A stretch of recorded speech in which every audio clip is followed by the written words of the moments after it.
Okay, there we got a Mustang tank. Came from the manufacturer with a couple of mounting tanks. There's one at the front and there's another one there at the back. They don't necessarily come with holes in them, you might have to draw your own. You've got a hole through the frame, a hole through that, bolt it all together. How easy can it be? Okay, same thing again, supports the tank. Tag at the back, tag at the front, got a bolt going through it, goes in the hole in the frame. But the hole in the frame has got a sleeve in it, and that's what we're going to look at. So this is the front tank mount. It's a piece of 1/2 inch 16 gauge tube, gives about a 3/8 hole through the middle. You can see there's a generous countersink where it's gone through the top of the tube. That's to allow the countersink to be filled with weld, and then that can all be sanded flush without losing all the weld. That makes that fit on the tank bracket. Sticking at the bottom, there's possibly 1/4 inch or so, which provides a nice flat face for the nut to sit on at the bottom. Okay, and that is how we mount the tank. Now, not everybody wants to go out and buy a length of 1/2 inch 16 gauge tube to mount this. So how are we going to do it without that? Aside from mounting fuel tanks, you'll notice that these factory frames are using cross tubes to sort out the engine mounts as well. There's another cross tube and a set of handlebars for a clock mount. Okay, making a cross tube. A piece of 1/2 inch bar. Nothing special, bit of black, found it on the floor. Kind of thing you keep hanging around for making fender squats and sorted things out of it. If I'm assuming I've got 1.5 inch top tube, I need to add 1/4 inch to give me something for the nut to flatten that against. So let's call that 1 3/4. Hold that steel rule, take the saw, mark it, and then cut it in length.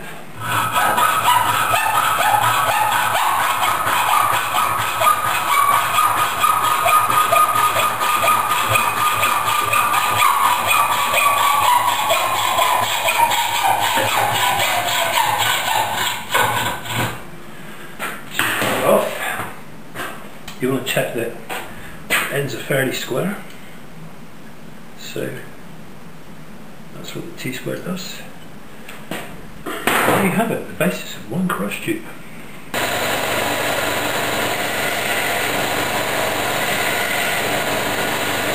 Okay, so we take a bit of pre-prepared bar with the ends nicely deburred, and then the next thing to do is mount it in the chuck of the drill press. Lower the chuck into the jaws of the vise,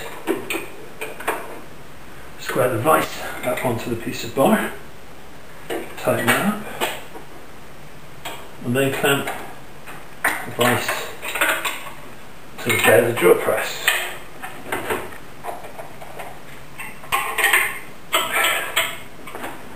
Now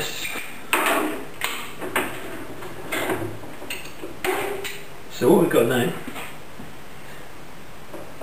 is the bar concentric with the chuck on the drill press.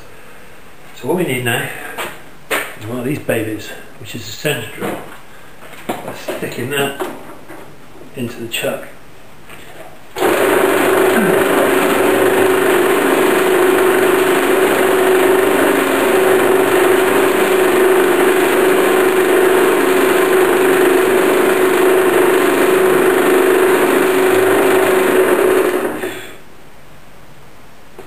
We can start a nice hole in the centre of the bar. The hole started, we can trade that out for a pilot drill.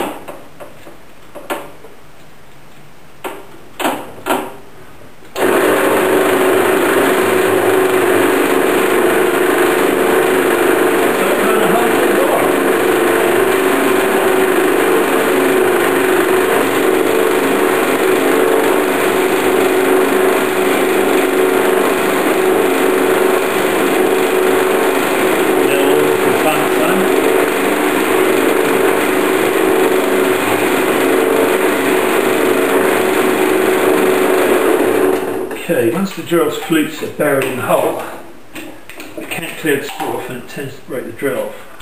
So this At that point it makes sense to go up to a slightly larger drill.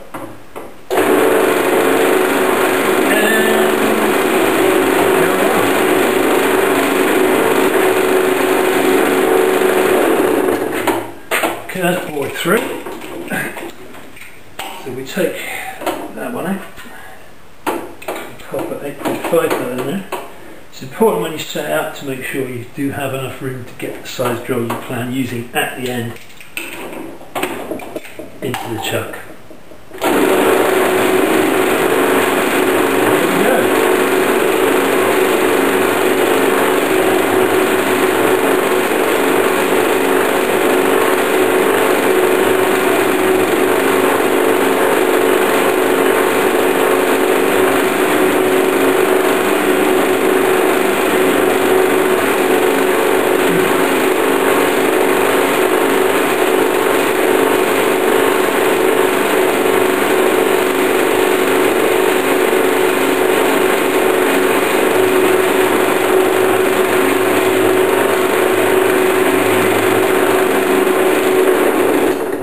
There you have it, one cross tube. Possibly a little one.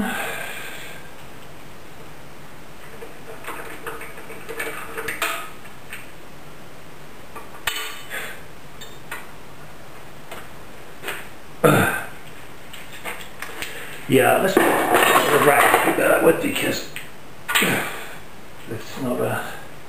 There you go, one cross tube. Bit of half-inch bar, 8mm bolt. You can see how that might work.